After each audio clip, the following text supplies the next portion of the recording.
If I would look to a country, Nigeria, and then call it the fatherless country, this is in an environment where people speak to fatherland or motherland in relation to the country of their birth. But in my own case, I am saying unequivocally that the Nigerian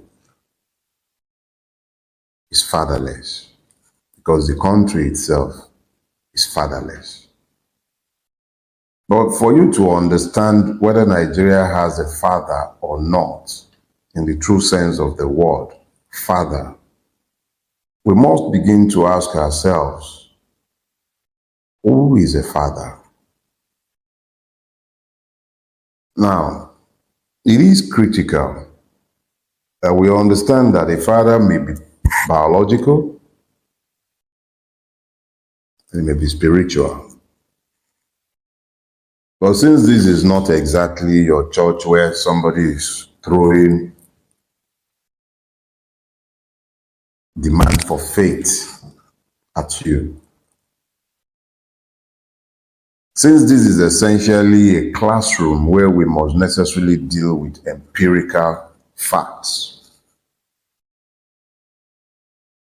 we must ask ourselves, who is a father?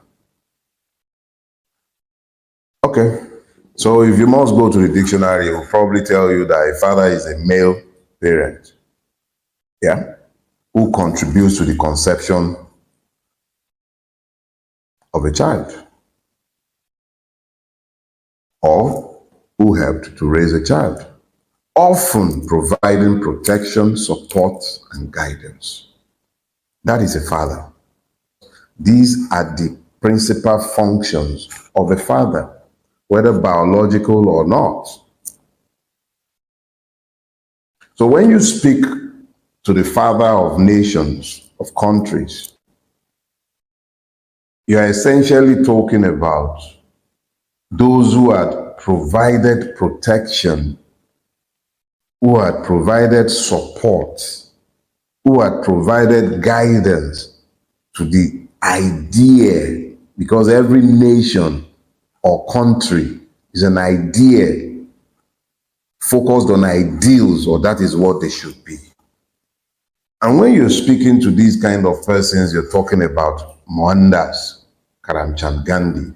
That is the first thing you would ordinarily call Mahatma Gandhi. Indians across their divides, and if you think you're divided in Nigeria, you need to go visit India. For every division you've got, they got like 100.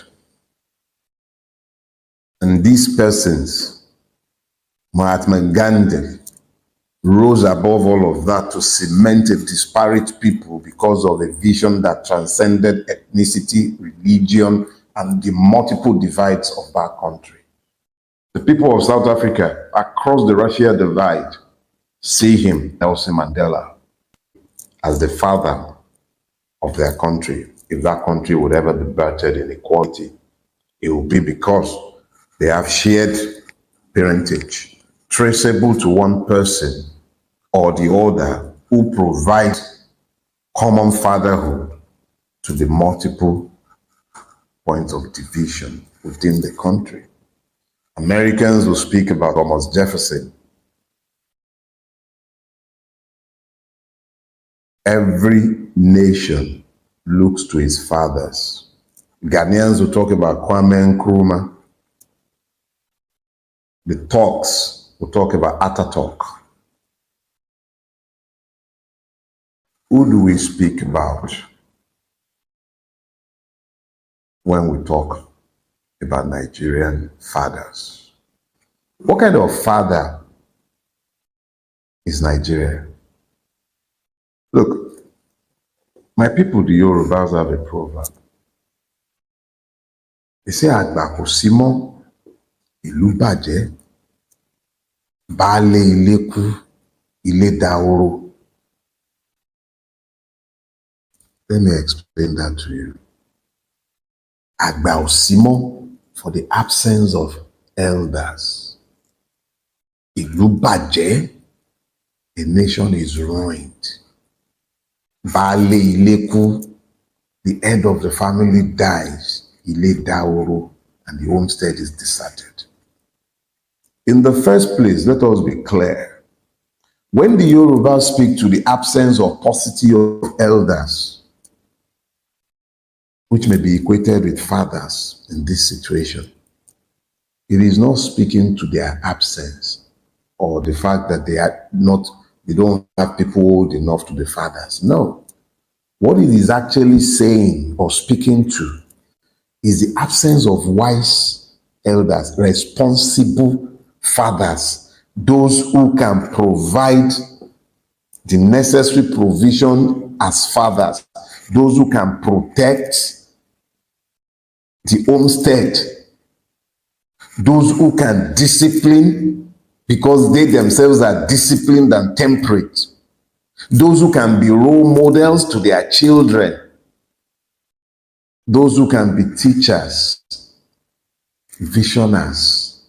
The absence of fathers destroys a space. That's why Yoruba spoke first to the collective. Agba Osimo, Ìlú bàjẹ́, the state is ruined in the absence of altruistic, wise elders. That was the first leg of that proverb. The second leg says, Baálé ilé kú, the head of the family dies and the home becomes desolate. He then brings it to the nuclear level where he's dealing with the family unit. The complete absence of parental responsibility, mirroring the complete absence of statesmen who are altruistic enough to understand the need to provide, to protect, to discipline, to be models, to teach, or to envision. Where are the fathers of Nigeria? They say, you cannot have elders in the marketplace and the child's head will be askew. All across our traditions in Nigeria, we carry our children on the back, and the person's eyes are front-facing. But altruistic elders will see when the child's head is askew and they will straighten it. Where are the elders of Nigeria? Where are the fathers? Where are they? Where are the elders? Where are the fathers? How has this country become what it is when it has fathers, if it has fathers? What have become the fathers? Look, let me, especially those of you who come back from your churches, where you have spiritual fathers with empty heads and who do not have any clear understanding of the need to provide leadership as fathers, but are instead complicit in the evil that has overtaken the land. Go to Proverbs chapter 13, 22. He says, a wise man, in some places, a good man leaves an inheritance. He leaves an inheritance for his children.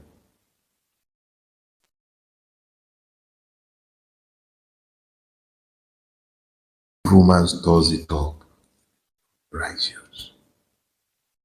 What kind of inheritance have these fathers piled up? Welcome back to Local Journal, my people. We dey hear wetin Dele Farotimi dey talk for inside this video and how in dey weep about the situation of this country. We see how in dey talk about the noble fathers of other countries where we say they put their country on the world map today. But for Nigeria, we no get any fathers like that, because all our fathers wey we been get for this country na people wey be say they get their own selfish interests. For South Africa, we get person like Nelson Mandela. For India, we get person like Mahatma Gandhi. For Ghana, we get person like Kwame Nkrumah. But for Nigeria, who won't mention, who won't call our father? We see as the country they divided today where we say the country no even get any bearing. And even the likes of the leaders what we been get, where we say that they speak to the face of power and they speak the truth, they know they alive again. Deaths don't carry them. And this one are the likes of late Pa Ayo Adebanjo and Chief Sir Edwin Clark. As we dey for inside this country now, we no get anybody wey go fit speak the truth to the face of power and oppression again.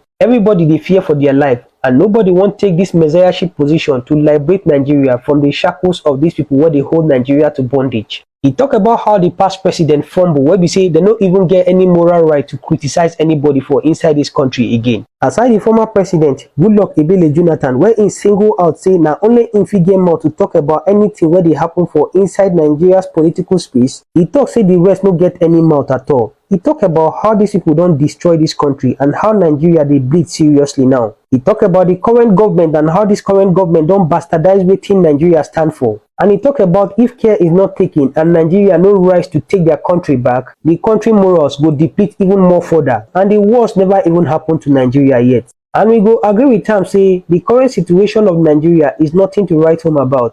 Currently nothing is working in Nigeria, and the hope no even dey there say the change wey Nigerians dey expect will come one day. So now, for how long will Nigerians continue to suffer and bear the brunt of all these bad leaders wey we don get over the years? For me, except Nigerians rise up to collect their country from the shackles of these bad leaders wey be say they don mortgage their future and they don render us hopeless, this country no go fit go anywhere at all. So I go play the remainder of the video so that we go lis ten to wetin him talk. But before we watch am, if today na be the first time wey you dey visit our channel, abeg make you like, make you share and make you subscribe.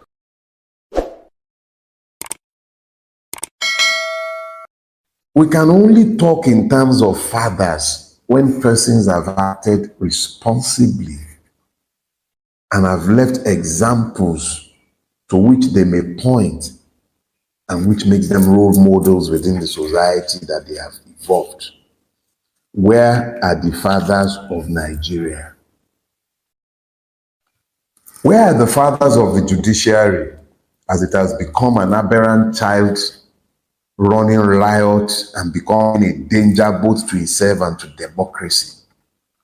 Where are the fathers? What kind of fathers do we have in the judiciary? Where are the fathers at the bar? Where are the fathers who have retired from the bench, who can speak with any moral authority? Where are they? What has silenced all of them? What has become of the fathers of Nigeria, especially now that people like Chief Ayo Adebanjo gone, people like Chief Edwin Clark gone? Who is speaking now? Where are the fathers of Nigeria?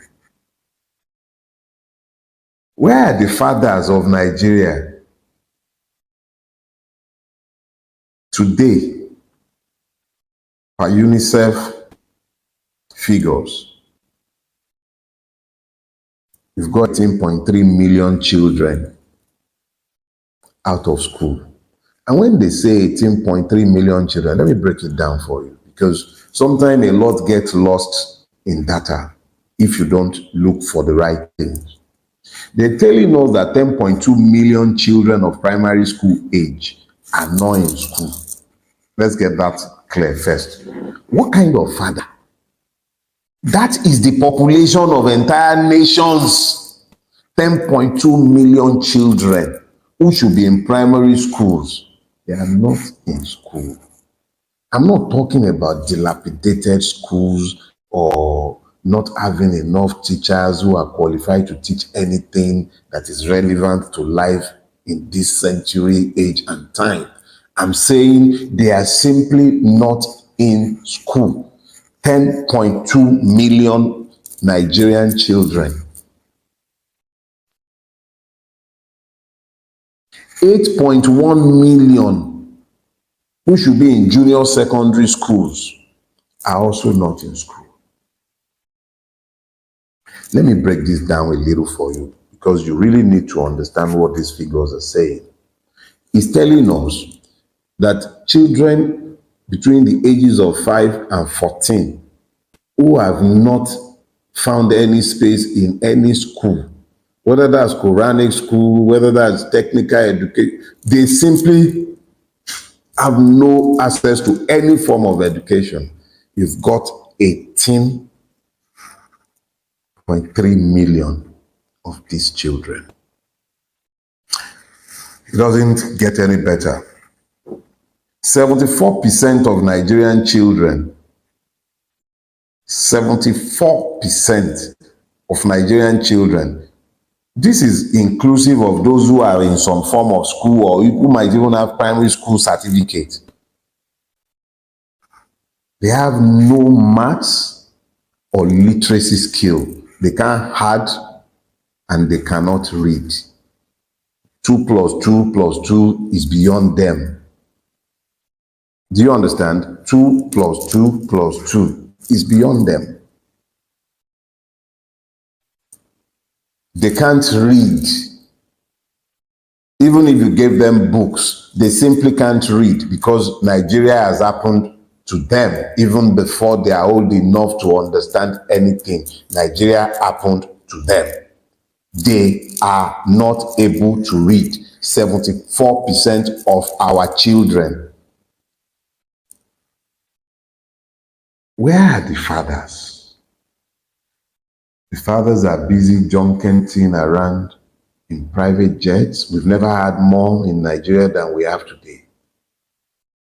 They are busy in presidential yachts.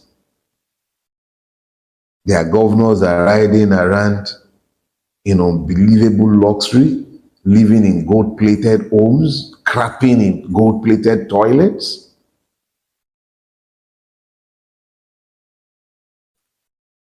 What kind of fathers do we have here? The country is dying and the fathers are partying. And by the way, father has used in this sense is a synonym also for mothers. It talks about those who should sustain life, nurture life. Let's talk about the political fathers. Who is it that has held power in Nigeria that is in any position to speak credibly to the rot that has overtaken Nigeria? Who? Let me make you laugh. History will be by far kinder to Jonathan than it will be to Aremu. And the reason is simple. History will come to the point where it would understand very clearly that the very things that qualified Jonathan to become a deputy governor disqualified him in Nigeria from being. The same thing that qualified him for the vice presidency in Nigeria disqualified him from the presidency. But it pleased God to make that man a president. And he never forgot that he didn't get there by his own grace. That was why he could walk away from power in the manner that he did in 2015. To all of our own shame, including those of us who kept quiet, believing that he wasn't worthy of any defense, because we also knew that Buhari was going to be even more disastrous. But what choices were left to the people? But that is me digressing. I'm trying to establish a fact. When it comes to anyone having a credible voice in our political space to chastise or speak to the rot that has overtaken our land, it's actually only Jonathan, of all the lots that have lived, is the only one that has any mouth to say anything. The rest, what can they even lay claim to? If Obasanjo had built a legacy of good elections, he would have been in a position to chastise Buhari when he visited this evil upon us. But could he talk? Of course he couldn't. How could he possibly talk when he superintended the evil elections of 2003 and 2007? How could he possibly talk when once upon a time all you had to have was a PDP nomination and you were whatever you cared to be anywhere in Nigeria? So those who should have been fathers providing guidance lost their moral capacity to chastise evil. They do not have the voice because when they were there, when they could have shown examples, they failed. They failed woefully, so you can't point at them as fathers of the country. Nigeria, a fatherless country. Mashio. Oh, Mashio. What a pity. What a pity. And it is indeed a pity. Because Yorubas will say that Bomode ba shubu awuwaju, tagbalagba ba shubu ẹ̀yìn ló ń wò. When a child falters and falls, he looks forward. But when an elder falls, he looks back to determine exactly what it is that he tripped over. Where are the fathers of Nigeria that will point Nigeria in the right direction? Where are they? In the economy? Where are the fathers? In the banking sector? Where are they? In religion? Nothing to write home about. Where are the fathers of Nigeria? Where are the fathers of Nigeria?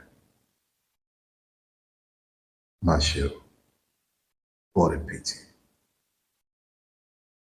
Let me say this to you so that we just don't keep, as I said last week, in the absence of an understanding of purpose, abuse becomes inevitable. I do not come here on Sundays to titillate you. What I am seeking to do is a deliberate attempt at indoctrinating and educating you. The difference between a mob and an army is education. But there is a purpose to the education. I have no guns for you. And I have never been a practitioner of violence.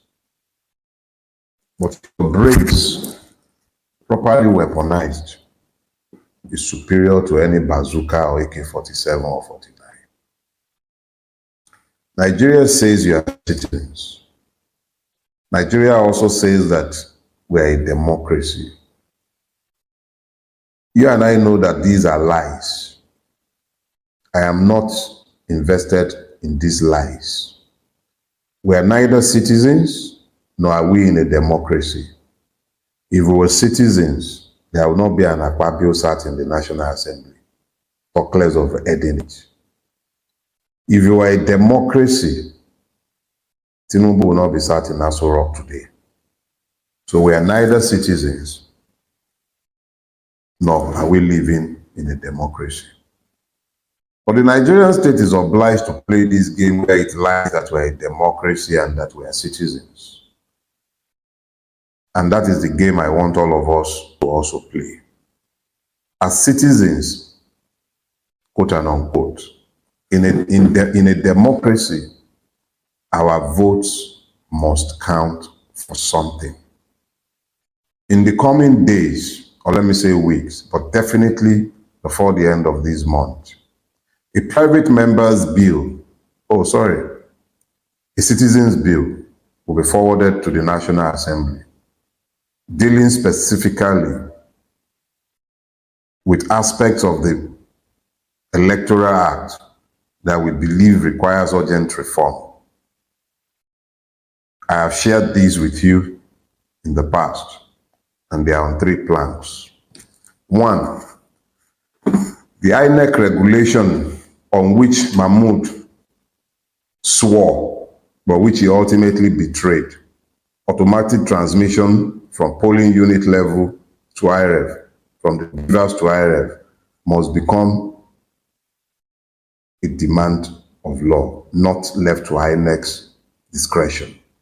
2, in order to dilute the powers of these parties who have no ideology whatsoever behind them, independent candidacy must be allowed so that the Nigerian can choose by himself who he cares to lead him at any point, whether that be as councillor or as president. It is the prerogative of citizens to choose their rulers or leaders. And I will remind you that in the First Republic, it was much easier to register political parties. In fact, all the requirements were not part and parcel of the democracy of the First Republic. Why it has now come beyond us, I do not know. The third leg is diaspora voting. If diaspora financing of the Nigerian economy is as large as it has become, then I think it is about time that we pay attention to the fact that those who are able to bring their economic capacity into Nigeria and are Nigerians are entitled to a vote. This happens in other countries. Why should Nigeria be unique in denying its citizens, quote and unquote, the right to vote in a democracy, quote and unquote? So let these three planks be the basis of engagement with the system. Now, let me be very clear. The illegitimacy of the National Assembly as it stands today should not be the basis upon which we will then handcuff ourselves and say that we are not going to do this. Whether we like it or not, the reality on the ground is that there is a National Assembly. People, of course, by persons that you and I would rather not have sat in there. But because we've not been citizens, and because we are not in a democracy, we have what we have. This is the process for engagement with the system in a non-violent manner. Let them then refuse to pass this bill by a set date. We would have spent the intervening period educating ourselves and our brothers and sisters in the market and on the street. These are duties that you hold to yourselves, because at some point you are going to have to draw these lines. If you're waiting for 2027 to liberate yourself, you are merely strengthening the bonds of your oppression. 2027 is a foregone conclusion in the absence of a deliberate campaign for liberation of the Nigerian.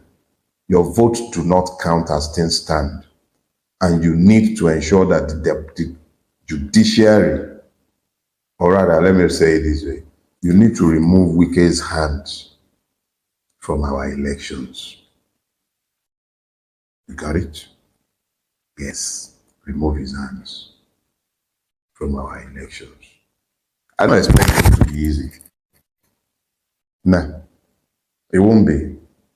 The totality of their powers are derived from their capacity to manipulate the electoral process. These capacities are entrenched and found in the devaluation of your rights as citizens to a vote in a democracy. They are going to claim it back. It is not unlike the same campaign that we had against the military. For those of you who are from my generation, it's not going to be a tea party. Freedom and liberation rarely ever have. But it is for us as a collective. It is for us as a collective to decide whether we want to live as free men or whether we want to live as slaves.